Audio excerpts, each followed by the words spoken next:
विद्यार्थियों, मैं डॉक्टर रीता श्रीवास्तव, सहायक आचार्य राजनीति विज्ञान। आज हम पढ़ेंगे भारतीय संविधान में पंथ निरपेक्षता का सिद्धांत। सबसे पहले हम पढ़ेंगे पंथ निरपेक्षता का अर्थ। देखिए, पंथ निरपेक्ष राज्य क्या होता है? तो पंथ निरपेक्ष राज्य वह राज्य होता है जिसका अपना कोई धर्म नहीं होता है और जो है धर्म के आधार पर नागरिकों के बीच किसी प्रकार का भेदभाव नहीं करता है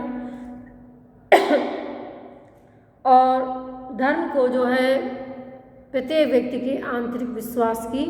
वस्तु मानता है और इस प्रकार से धर्म को जो है राजनीति से पृथक मानता है। राजनीतिक क्षेत्र में पंथ निरपेक्षता का अर्थ ये है कि राज्य अपने पदाधिकारियों की नियुक्ति या उनका चुनाव धर्म के आधार पर नहीं करेगा। शासन की नीतियाँ और कार्यक्रमों का निर्माण धर्म के आधार पर नहीं करेगा। इसके अतिरिक्त जो है हम कह सकते हैं कि जो व्यवस्थाएं हैं, आर्थिक सहायता, शासन की नीतियाँ कार्यक्रम नहीं होंगी धर्म के आधार पर। राज्य आर्थिक सहायता का वितरण धर्म के आधार पर नहीं करेगा और इस प्रकार से है किसी भी राजनीतिक दल का गठन और उसकी रचना जो है वो भी धर्म के आधार पर नहीं की जाएगी। कानून और न्यायालय धर्म के आधार पर नागरिकों के बीच कोई भेदभाव नहीं करेंगे और इसके साथ साथ जो है धर्म, जाति, वंश, लिंग, जन्म स्थान के आधार पर राज्य के द्वारा नागरिकों के बीच कोई भेदभाव नहीं किया जाएगा। ऐसे राज्य को धर्मनिरपेक्ष राज्य कहा जाता है। तो इस प्रकार से हम कह सकते हैं कि धर्मनिरपेक्षता के दो रूप हो सकते हैं। पहला तो है कि राज्य धर्मनिरपेक्ष राज्य के दो रूप हो सकते हैं। पहला तो है कि राज्य धर्म विरोधी हो, अर्थात राज्य की विचारधारा अधार्मिक हो, धर्म का विरोध करने वाली हो और राज्य उसी के अनुसार आचरण करे। और दूसरा ये है कि राज्य जो है वो एक तरीके से धर्म के प्रति उदासीन हो, न तो किसी धर्म को संरक्षण दे और न ही किसी धर्म को से द्वेष करे और सभी व्यक्तियों को अपनी रुचि के अनुसार किसी भी धर्म को मानने और उसका प्रचार करने की और उसे अपनाने की आज़ादी दे। और इस प्रकार से जो है यदि जनहित में किसी भी धर्म की किसी भी बात को राज्य धर्म की दृष्टि से बाधक पाता है, जनहित में बाधक पाता है किसी धर्म की किसी भी बात को, तो वह जो है उस बात को अमान्य घोषित कर दे। तो भारत में हम कह सकते हैं कि भारत में जो ये दूसरा स्वरूप धर्म का है वही पाया जाता है या भारत का पंथ निरपेक्ष राज्य इसी प्रकार का राज्य है। भारतीय संविधान में पंथ निरपेक्षता के ऊपर जब संविधान सभा में विचार विमर्श हुआ तो संविधान सभा के सभी सदस्यों ने जो है इसको परिभाषित करने का कार्य किया। इसमें यदि हम संविधान निर्माता के रूप में डॉक्टर अंबेडकर को लें तो उन्होंने धर्म के विषय में भारत में पंथ निरपेक्षता के संबंध में क्या कहा, तो उन्होंने कहा कि पंथ निरपेक्ष राज्य का अर्थ ये नहीं होता है कि जो है हम लोगों की धार्मिक भावनाओं का सम्मान न करें, बल्कि इसका अर्थ यही होता है कि हम लोगों के ऊपर धर्म को थोपे नहीं, जबरदस्ती लोगों के ऊपर धर्म को लागू न करें। इसी प्रकार डोनाल्ड ई स्मिथ ने भी धर्म की परिभाषा करते हुए कहा कि धर्मनिरपेक्ष राज्य वह राज्य होता है जहाँ पर जो है धर्म विषयक व्यक्तिगत और सामूहिक स्वतंत्रता होती है। यहाँ पर जो व्यक्ति के साथ व्यवहार करते समय धर्म को कहीं पर भी जो है बीच में नहीं लाता है और किसी भी संवैधानिक रूप से किसी भी धर्म से संवैधानिक रूप से किसी भी धर्म से संबंधित नहीं होता है और न किसी धर्म को संरक्षण प्रदान करता है और न ही किसी धर्म का जो है विरोध करता है या किसी धर्म के प्रति द्वेष की भावना रखता है। इस प्रकार से हम कह सकते हैं कि धर्मनिरपेक्ष, संक्षेप में कह सकते हैं कि धर्म से राज्य होता है जो विभिन्न धर्मों में से किसी भी एक धर्म को जो है धर्म के साथ पक्षपात नहीं करता है, किसी भी एक धर्म की उन्नति के लिए प्रयास नहीं करता है और ना ही किसी धर्म को किसी प्रकार से जो है भेदभाव करता है या उसका विरोध करता है। इस प्रकार से ऐसा राज्य धर्मनिरपेक्ष राज्य कहा जाता है। अब आता है कि भारत में पंथ निरपेक्षता को क्यों अपनाया गया, ये एक विचार का प्रश्न है। देखिए, भारत जो है शुरू से ही एक धर्म प्रधान देश रहा है। धर्म भारत के लोगों का प्राण रहा है और हम ये कह सकते हैं कि धर्म जो है भारतीय संस्कृति का मूल मंत्र रहा है। पुरुषार्थ त्रय में जो कि धर्म अर्थ काम बताए गए हैं उनमें धर्म को सर्वाधिक महत्वपूर्ण स्थान प्रदान किया गया है। महाभारत में भी महिष वेदव्यास ने कहा कि धर्म से धन की प्राप्ति होती है और धन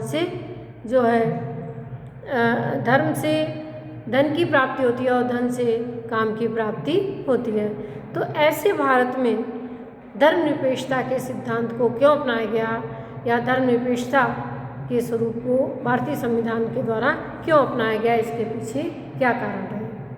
तो देखिए, इनमें हम देखें सबसे पहला कारण ये रहा कि भारतीय राष्ट्रीय आंदोलन के दौरान भारत में सांप्रदायिक राजनीति का उदय हुआ, उसका विकास हुआ और हम कह सकते हैं कि उसकी परिणति जो है भारत विभाजन के रूप में देखने को मिली और भारत का विभाजन होकर जो है दो राज्य बन गए, भारत और पाकिस्तान। तो इस प्रकार से हम कह सकते हैं कि उससे भारतीय संविधान के जो निर्माता थे उन्होंने इन सब से जो है ये सीखा कि धर्म को जो है राजनीति से अलग रखा जाए, धर्म को जो है राजनीति से अलग और पृथक रखा जाए, जिससे कि जो है सांप्रदायिक राजनीति का विकास ना हो सके। दूसरी बात यह है कि जो अल्पसंख्यक हैं उनकी दृष्टि से भी पंथ निरपेक्षता का सिद्धांत जो है वो हितकर माना गया। भारत का विभाजन हो गया, उसके बाद भी भारत विभाजन के बाद भी 14 करोड़ तो मुस्लिम लोग जो है भारत में रह गए और मुस्लिम अल्पसंख्यकों के अलावा भारत में पारसी, जैन, बौद्ध इत्यादि अल्पसंख्यक हैं। तो उनके हितों की रक्षा की दृष्टि से भी पंथ निरपेक्षता के सिद्धांत को अपनाया गया। इसके साथ ही साथ हम कह सकते हैं कि भारत में जो है एक लोकतांत्रिक शासन की स्थापना की गई और लोकतांत्रिक शासन में जो है समानता के सिद्धांत को अपनाया जाता है। यदि भारत में धर्म के आधार पर लोगों के साथ भेदभाव किया जाता या राज्य का अपना विशेष धर्म होता या धार्मिक राज्य की स्थापना होती, तो ऐसी स्थिति में स्वाभाविक रूप से जो है किसी विशेष धर्म को संरक्षण मिलता, उसकी उन्नति के लिए राज्य प्रयास करती और धर्म के आधार पर लोगों के बीच जो है भेदभाव की शुरुआत होती या भेदभाव किया जाता। तो इस प्रकार से हम कह सकते हैं कि ये सारी बातें लोकतंत्र की सिद्धांत के विपरीत होती हैं, क्योंकि ये सारी बातें भारत में असमानता को जन्म देती। तो इसलिए भी भारत में पंथ निरपेक्षता के सिद्धांत को अपनाया गया।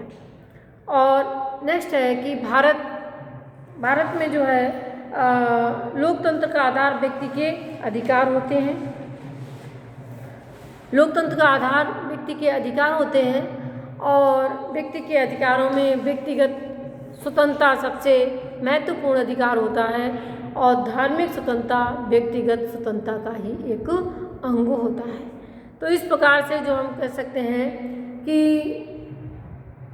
यदि पंथ निरपेक्षता के सिद्धांत को ना अपनाया जाता तो जो लोकतंत्र में स्वतंत्रता की बात कही जाती है वो कैसी हो जाती, बेमायनी हो जाती, और हम कह सकते हैं कि जो मूल स्वतंत्रता थी वो व्यक्ति को नहीं मिल पाती। इसलिए भी जो है धार्मिक पंथ निरपेक्षता के सिद्धांत को अपनाया गया। अब आता है कि भारतीय संविधान में पंथ निरपेक्षता से संबंधित कौन कौन से प्रावधान रखे गए, या हम कैसे कह सकते हैं कि भारतीय संविधान और राज्य जो है वो पंथ निरपेक्षता की स्थापना करता है। देखिए, भारत में पंथ निरपेक्षता के दो आधार हमें दिखाई देते हैं। पहला तो है भारतीय संविधान की प्रस्तावना। भारतीय संविधान की प्रस्तावना में लोगों की स्वतंत्रता, समानता, भ्रातृत्व, बंधुत्व आदि के सिद्धांतों के साथ साथ स्पष्ट रूप से ये कहा गया है कि यहाँ के नागरिकों को विचार, अभिव्यक्ति, धर्म, उपासना की जो है धर्म और उपासना की स्वतंत्रता जो है वो मिली हुई है या प्रदान की गई है। तो इस प्रकार से हम कह सकते हैं कि संविधान की जो प्रस्तावना है उसके द्वारा भारत को पंथ निरपेक्ष राज्य घोषित किया गया है। यद्यपि संविधान में, मूल संविधान में पंथ निरपेक्ष शब्द को स्पष्ट रूप से शामिल नहीं किया गया था, लेकिन 42वें संविधान संशोधन के द्वारा जो है 1976 के द्वारा पंथ निरपेक्षता शब्द को संविधान की प्रस्तावना में स्पष्ट रूप से जोड़ करके भारतीय संविधान को पंथ निरपेक्ष राज्य के स्वरूप को और भी मजबूती और बल प्रदान किया गया है। और दूसरा है धार्मिक स्वतंत्रता का अधिकार। भारतीय संविधान में नागरिकों को जो है धार्मिक स्वतंत्रता का अधिकार प्रदान किया गया है, और इसके द्वारा जो है भारतीय संविधान को पंथ निरपेक्ष घोषित किया गया है या पंथ निरपेक्ष स्वरूप प्रदान किया गया है। और 93 में सर्वोच्च न्यायालय ने भी अपने निर्णय में स्पष्ट रूप से कहा कि पंथ निरपेक्षता भारतीय संविधान की एक मूल अवधारणा है, और यदि कोई भी राज्य जो है इसका उल्लंघन करता है तो राष्ट्रपति के द्वारा उसे बर्खास्त किया जा सकता है। इसके अलावा भारतीय संविधान में हम कह सकते हैं कि कौन कौन से प्रावधान हैं, अनुच्छेद हैं जिनके द्वारा पंथ निरपेक्षता का जो स्वरूप है वो सामने आता है। इस संबंध में हम कह सकते हैं कि भारतीय संविधान का अनुच्छेद 14 जो है वो, जिसके द्वारा जो है समानता का अधिकार लोगों को प्रदान किया गया है, जिसमें कहा गया है कि लोगों को जो है कानून के समक्ष समानता और कानून के समान संरक्षण का अधिकार होगा। और इस प्रकार से जो है जाति, धर्म, वर्ग के भेदभाव के बिना सभी लोगों को कानून के समक्ष समानता प्रदान की गई है, समान संरक्षण प्रदान किया गया है। और दूसरा है भारतीय संविधान का अनुच्छेद 15, जिसमें कहा गया है कि जाति, धर्म, वंश, लिंग के भेदभाव के बिना जो है लोगों को सार्वजनिक दुकानों, सार्वजनिक होटलों, सार्वजनिक भोजनालयों में जो है प्रवेश दिया जाएगा। इन स्थानों में जो प्रवेश के संबंध में कोई भेदभाव नहीं किया जाएगा। इसके बाद जो है अनुच्छेद 15 भी स्पष्ट रूप से 15 खा है, जो कि ये स्पष्ट करता है कि राज्य की जो है पूर्ण रूप से या आंशिक रूप से राज्य के द्वारा पोषित जो स्थान है, सार्वजनिक स्थान है, उनमें जाति, धर्म, वंश, लिंग के आधार पर कोई भेदभाव नहीं किया जाएगा। जैसे कुआं, तालाब, सड़कें, स्नान घाट जो है सार्वजनिक समागम के जो स्थान हैं वहाँ पर जो है यहाँ पर सभी धर्मों के लोगों को जो है, सभी जाति, धर्म, वंश, लिंग के लोगों को जो है उन स्थानों का प्रयोग करने की जो है स्वतंत्रता है या आज़ादी है, या इनका प्रयोग करने से किसी को वंचित नहीं किया जाएगा। इसके अलावा जो है हम कह सकते हैं कि अनुच्छेद 325 जिसमें ये कहा गया है कि निर्वाचक नामावलियों में प्रत्येक व्यक्ति को जो है जाति, धर्म, वंश, लिंग के भेदभाव के बिना जो है उनका नाम निर्वाचक नामावलियों में जोड़ा जाएगा। और इसके बाद जो हम कह सकते हैं कि भारतीय नागरिकता अधिनियम 1955 के द्वारा भी भारत में ये स्पष्ट रूप से कहा है कि नागरिकता प्रदान करने में भी जाति, धर्म, वंश, लिंग के आधार पर कोई भेदभाव नहीं किया जाएगा। इसके बाद हम कह सकते हैं कि अब हम ले सकते हैं कि धार्मिक स्वतंत्रता का अधिकार। धार्मिक स्वतंत्रता का अधिकार जो कि संविधान के अनुच्छेद 25 से लेकर 28 तक जो है विस्तृत है। कल अपने पिछले वीडियो में हमने जब मौलिक अधिकारों को पढ़ा था तो उसमें धार्मिक स्वतंत्रता के अधिकार को पढ़ा था, और उसमें जो है संविधान के अनुच्छेद 25 में स्पष्ट रूप से कहा गया है कि प्रत्येक व्यक्ति को किसी भी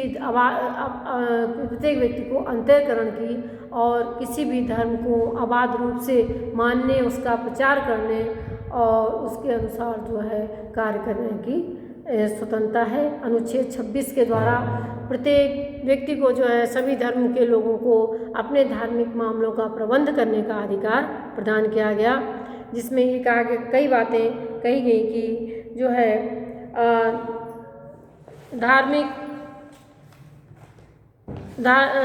प्रत्येक धर्म के लोगों को अपने धार्मिक और परोपकारी संस्थाओं की स्थापना का अधिकार होगा, अपने धार्मिक मामलों का प्रबंध करने का अधिकार होगा, और अपनी चल और अचल संपत्ति के स्वामित्व का अधिकार होगा, और विधि के अनुसार जो है उन ऐसी संपत्ति का विधि के अनुसार प्रशासन का अधिकार होगा। इसके साथ ही साथ उसमें जो है इसमें अनुच्छेद 27 में ये कहा गया है कि यदि किसी धर्म या संप्रदाय विशेष ने किसी संपत्ति को किसी धर्म की उन्नति के लिए जो है किसी धर्म की अभिवृद्धि के लिए कोई धन जो है निश्चित किया है, तो ऐसे धन पर जो है उस धर्म के लोगों को जो है टैक्स देने से छूट प्रदान की गई है या टैक्स देने के लिए बाध्य नहीं किया गया है। और अनुच्छेद 28 के तहत स्पष्ट रूप से कहा गया है कि जो राजकीय शिक्षण संस्थाएं हैं या राज्य निधि से पोषित हैं या राज्य द्वारा मान्यता प्राप्त शिक्षण संस्थाएं हैं, उनमें जो है किसी भी जो राज्य निधि से पोषित संस्थाएं हैं उनमें किसी प्रकार की धार्मिक शिक्षा प्रदान नहीं की जाएगी, और जो राज्य निधि से पोषित संस्थाएं हैं या जो राज्य के द्वारा मान्यता प्राप्त संस्थाएं हैं उसमें किसी भी व्यक्ति को किसी धर्म विशेष की शिक्षा प्राप्त करने के लिए उन्हें बाध्य नहीं किया जाएगा। इसके बाद जो है अनुच्छेद 29 और 30 के द्वारा जो है धार्मिक और भाषाई अल्पसंख्यकों को विशेष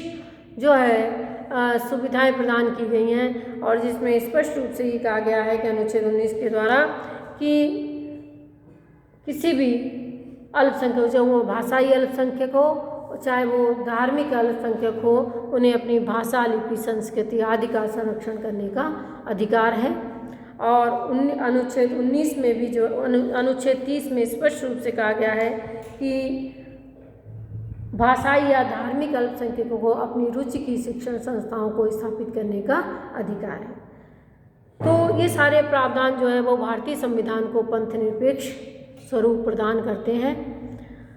अब आता है कि भारत में जो है इसके साथ ही साथ आस्तिक और नास्तिकों में भी कोई भेदभाव नहीं किया गया है, यानी ना तो किसी को आस्तिक होने के लिए बाध्य किया गया है और ना ही किसी को नास्तिक होने के लिए जो है बाध्य किया जाता है, क्योंकि भारतीय संविधान में जो संवैधानिक पदाधिकारी हैं जब वो अपने पद की शपथ लेते हैं तो जो आस्तिक हैं वो ईश्वर के नाम पर शपथ लेते हैं, और जो नास्तिक हैं वो सत्यनिष्ठा के आधार पर जो है सत्यनिष्ठा के आधार पर शपथ अपने पद की शपथ लेते हैं। तो इस प्रकार से हम कह सकते हैं कि भारतीय संविधान में आस्तिकों और नास्तिकों के बीच भी किसी प्रकार का कोई भेदभाव नहीं किया गया है।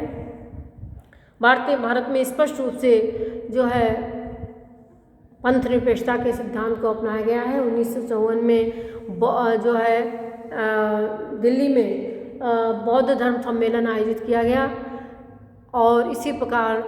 64 में मुंबई में ईसाई